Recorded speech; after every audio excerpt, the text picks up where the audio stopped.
ಅತ್ತೆಯವರೇ, ಅಪಾಯದ ಸಂದರ್ಭವೇನೆಂದು ಹೇಳುತ್ತೇನೆಂದು ಹೇಳಿದ್ದೀರಿ. ಅದನ್ನು ತಿಳಿಯಬೇಕೆಂಬ ಕಾತರವಿದೆ. ದಯಮಾಡಿ ತಿಳಿಸಿ. ತಿಳಿಸುತ್ತೇನೆ ಸುಲೋಚನಾ. ಇಂದ್ರಜಿತುವು ತಾನು ಸಂಕಲ್ಪಿಸಿದ ಯಜ್ಞವನ್ನು ಪೂರ್ಣಗೊಳಿಸಿ ಯುದ್ಧಕ್ಕೆ ಹೋದರೆ ದೇವದಾನವ, ಯಕ್ಷ, ಗಂಧರ್ವ, ಕಿಂಪುರುಷರಲ್ಲಿ, ನರವಾನರರಲ್ಲಿ ಯಾರೂ ಅವನನ್ನು ಜಯಿಸಲಾಗುವುದಿಲ್ಲ.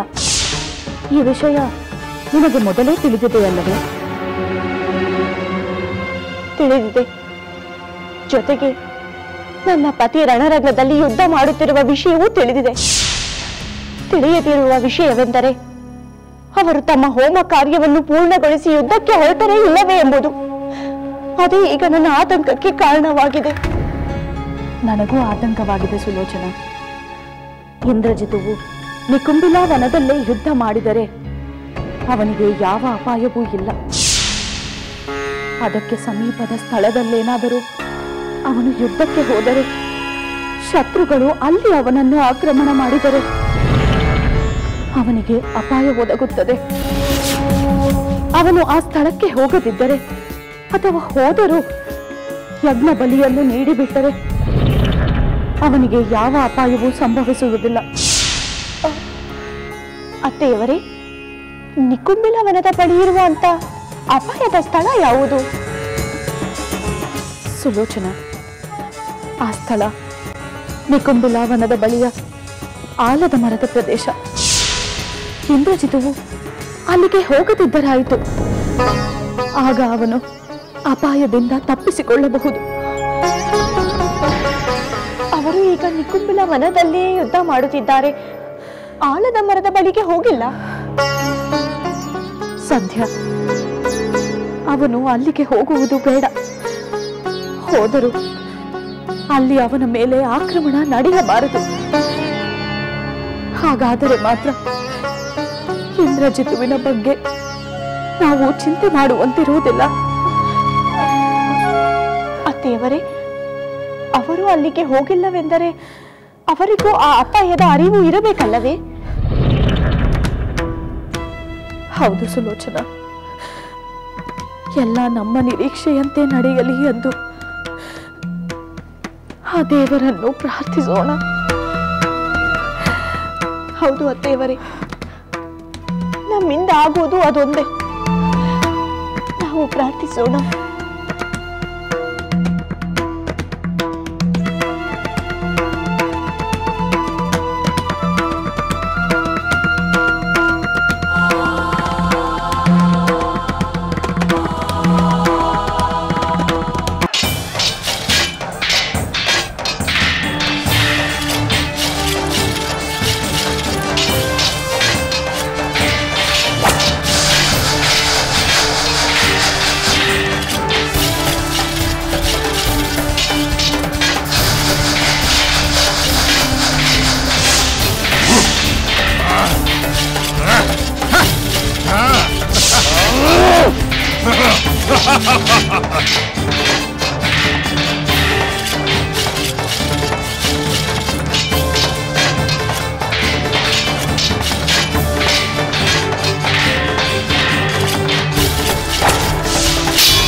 ಇಂದ್ರಜಿತ್ತು ರಥದ ಮೇಲೆ ನಿಂತು ಹನುಮಂತನತ್ತ ಬಾಣಗಳನ್ನು ಬಿಡುತ್ತಿದ್ದಾನೆ. ಹನುಮಂತನ ಸಂಹಾರವೇನ ಏಕಕ್ಕೆ ಗುರಿಯಾಗಿದೆ. ನಾನು ಇಂದ್ರಜಿತ್ತು ಮತ್ತು ಹನುಮಂತನ ನಡುವೆ ಸನ್ನದ್ಧನಾಗಿ ನಿಲ್ಲಲೇ? ಬೇಡ ಲಕ್ಷ್ಮಣ, ಇಲ್ಲಿ ಬೇಡ. ನಿನ್ನನ್ನು ಮತ್ತೊಂದು ಸ್ಥಳಕ್ಕೆ ಕರೆದೊಯ್ಯುತ್ತೇನೆ. ಇಂದ್ರಜಿತ್ತು ಇಲ್ಲಿರುವಾಗ ಬೇರೆ ಸ್ಥಳಕ್ಕೆ ಏಕೆ ಹೋಗಬೇಕು? ಲಕ್ಷ್ಮಣ, ಇಲ್ಲಿ ಇವನ ಸಂಹಾರ ಸಾಧ್ಯವಿಲ್ಲ. ಆದುದರಿಂದ ನಿನ್ನನ್ನು ಬೇರೊಂದು ಸ್ಥಳಕ್ಕೆ ಕರೆದೊಯ್ಯುತ್ತೇನೆ. ಇಂದ್ರಜಿತ್ತು ವೀರಪುತ್ರ ಹನುಮಂತನಿಗೆ ಯಾವ ಅಪಾಯವನ್ನು ಉಂಟು ಮಾಡಲಾರ. ಅದರ ಬದಲು ತಾನೇ ಬಲವಿ ಬೆಂಡಾಗುತ್ತಾನೆ. ನಡಿ, ನಿನ್ನನ್ನು ಆ ಸ್ಥಳಕ್ಕೆ ಕರೆದೊಯ್ಯುತ್ತೇನೆ. ಆಗಲಿ, ನಡಿ.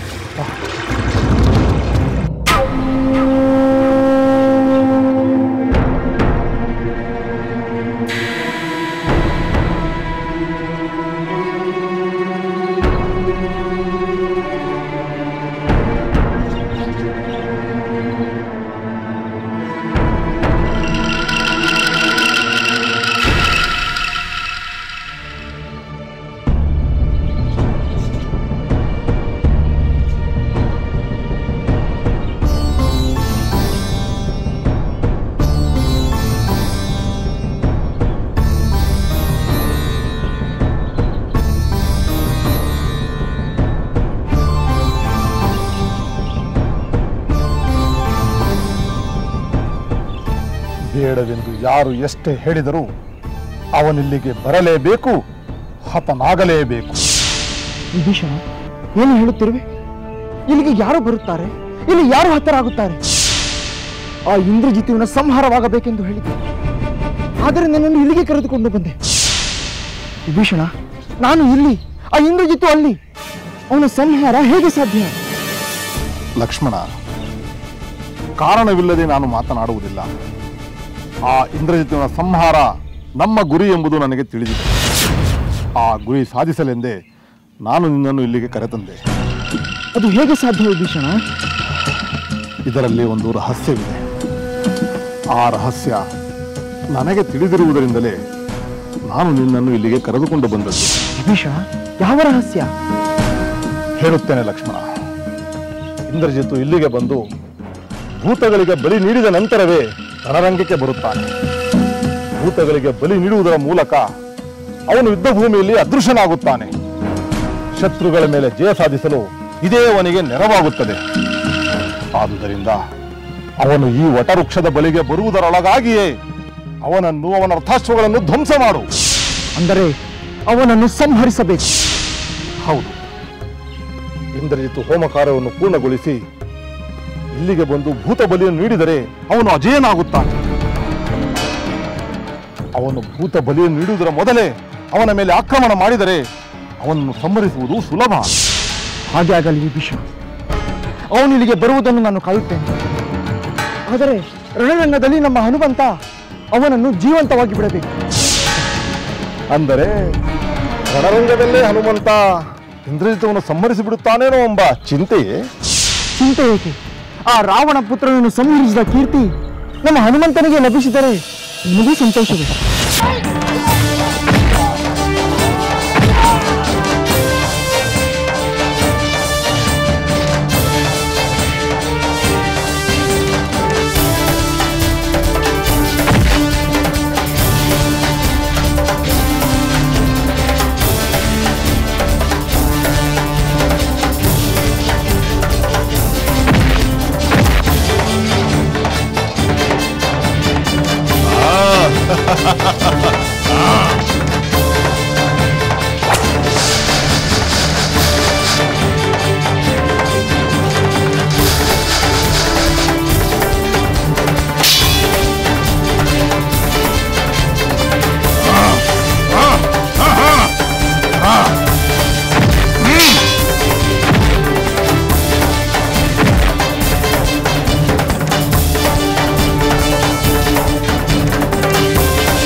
ವಾನರ ಹನುಮಂತ ನಾನೊಂದು ಕಂಡಷ್ಟು ಸುಲಭವಲ್ಲ. ಇವನೊಂದಿಗೆ ನಾನು ಎಷ್ಟು ಹೊತ್ತು ಯುದ್ಧ ಮಾಡಿದರೂ ಫಲಿತಾಂಶ ದೊರೆಯುವುದಿಲ್ಲ. ಅವನು ಸೋಲುವುದೂ ಇಲ್ಲ, ನಾನು ಗೆಲ್ಲುವುದೂ ಇಲ್ಲ. ಕೇವಲ ಕಾಲವ್ಯಯವಾಗುತ್ತದೆ. ನಾನಿನ್ನು ತಡ ಮಾಡಬಾರದು. ಆಳದ ಮರೆಯ ಬಳಿಗೆ ಹೋಗುತ್ತೇನೆ. ಅಲ್ಲಿ ಭೂತ ಬಲಿ ನೀಡಿ ಮರಳಿ ಬಂದರೆ ನಾನು ಅಜೇಯನಾಗುತ್ತೇನೆ. ಆಗ ಶತ್ರು ಪಡೆಯನ್ನೆಲ್ಲ ಪುಡಿ ಪುಡಿ ಮಾಡಬಹುದು.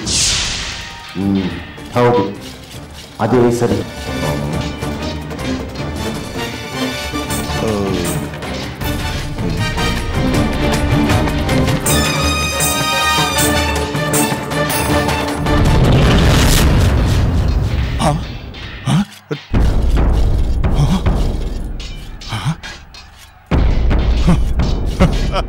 जय श्री राम, जय श्री राम, जय श्री राम, जय श्री राम, जय श्री राम, जय श्री राम, जय श्री राम, जय श्री राम. राम सीतेयर विरह वेदने ಹೇಳ ಪದಗಳಿಲ್ಲ. ಅವರ ಅಗಲಿಕೆಯ ನೋವಿಗೆ ಆಳದ ಹೃದಯವಿಲ್ಲ. ರಾಮ ಸೀತೆಯರ ವಿರಹ ವೇದನೆ ಹೇಳ ಪದಗಳಿಲ್ಲ. ಅವರ ಅಗಲಿಕೆಯ ನೋವಿಗೆ ಆಳದ ಹೃದಯವಿಲ್ಲ. ಸ್ವರ್ಣ ಜಿಂಕೆಯನು ಸತಿಯು ಆಸೆ ಪಟ್ಟಿದ್ದು ದೊಡ್ಡ ತಪ್ಪೇ. ಸತಿಯ ಆಸೆಗೆ ಪತಿಯು ಜಿಂಕೆಯ ಹಿಂದೆ ಹೋದದ್ದು ತಪ್ಪೇ. ಸ್ವರ್ಣ ಜಿಂಕೆಯನು ಸತಿಯು ಆಸೆ ಪಟ್ಟಿದ್ದು ದೊಡ್ಡ ತಪ್ಪೇ. ಸತಿಯ ಆಸೆಗೆ ಪತಿಯು ಜಿಂಕೆಯ ಹಿಂದೆ ಹೋದದ್ದು ತಪ್ಪೇ. ಚಿಕ್ಕ ಆಸೆಗೆ ದೊಡ್ಡ ಕಷ್ಟವ ಪಡೆಯುವಂತೆ ಆಯಿತು. ದೊಡ್ಡ ಯುದ್ಧವನೇ ಮಾಡಿ ಮತ್ತೆ ಸೇರುವ ಕಾಲವೆಂದು ಬಂತು. ಮತ್ತೆ ಸೇರುವ ಕಾಲವೆಂದು ಬಂತು. ಮತ್ತೆ ಸೇರುವ ಕಾಲವೆಂದು ಬಂತು.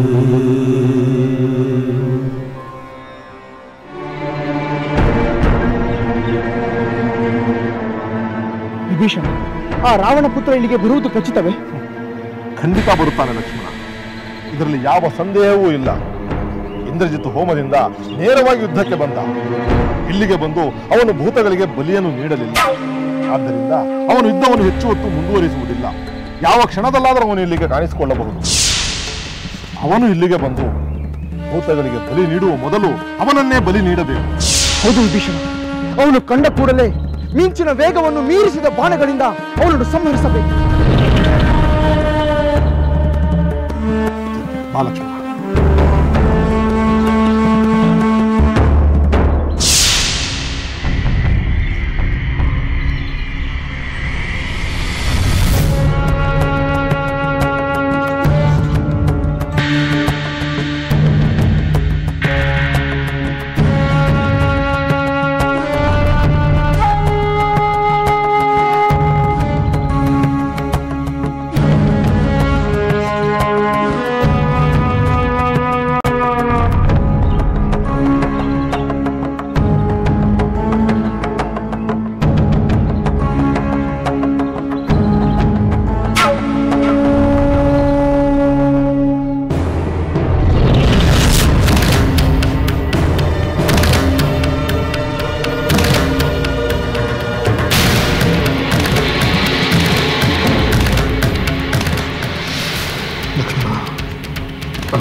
ಸಹನೆಗೆ ಸೋತಿತು.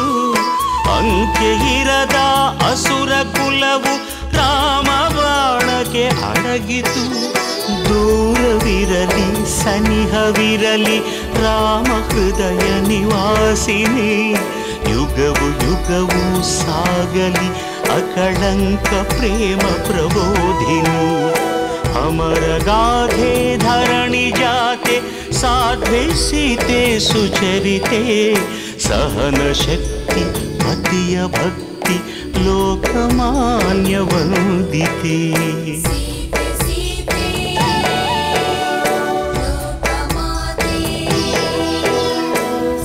ರಾಮ ಹೃದಯ ನಿವಾಸಿನಿ